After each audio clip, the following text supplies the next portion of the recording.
Hi there, everybody. Welcome back. Charlie Crawl here, along with Brandon White, and we are joined by the guy who has dominated the ARCA Menards Series here in 2023, Jesse Love, and it has been a great start to the season for you. You got to be having a lot of fun with it this year. Absolutely. Just we have a great team around us, and God's blessed us with a lot of great opportunities as well. So we've been executing on a lot of different types of racetracks, not just the short tracks, but the intermediates, especially, I think, is where it's kind of been our strength, I'd say.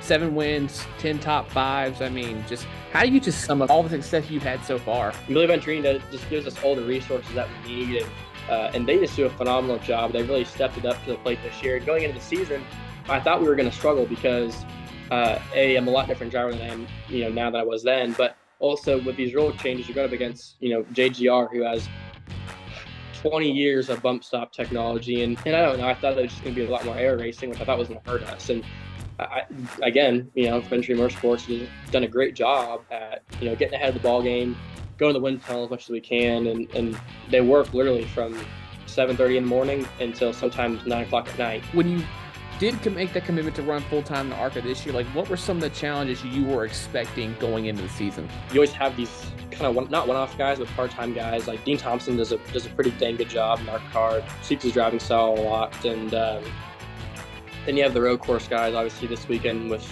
Corey in the field, and then we always, William Swalich in the 18, Connor Mozak in the 18. You just have a lot of good guys, right? So again, I just go back to the same thought process: Jesse Love can do the best job that you can do. He should be able to beat him. And where do you feel like you particularly seen yourself grow since that first race at Daytona? Probably my favorite quote right now is, either find a way or make one. And I think that we've had a lot of races this year where we make a way. Even at Mid-Ohio, we had a fuel pump basically issue. It was all electrical, but it affected the fuel pump the most. And, we had basically half the horsepower as everybody else the entire race. And we still found a way to get to the lead and just find a shot to win, right? And at IRP, we weren't quite the best car. We, maybe we're a third place car. I think probably maybe a second or third place car, but we always find a way to win, right? And Chandler Rush does a great job at tune on that thing and have a halfway break. Tune that thing out during practice day, and obviously, great strategy calls like at Charlotte, for instance, and that's the most important thing, is always finding a way to win, even if it's not your day.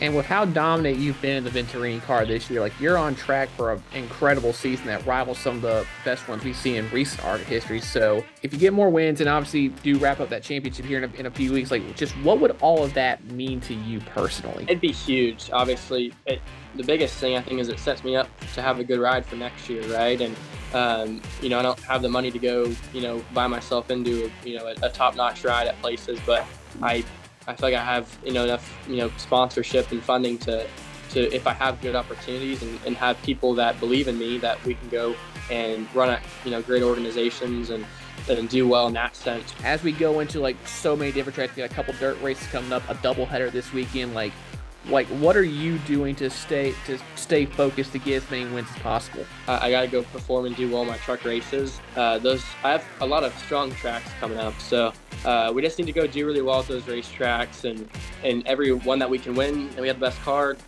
100% go capitalize on it.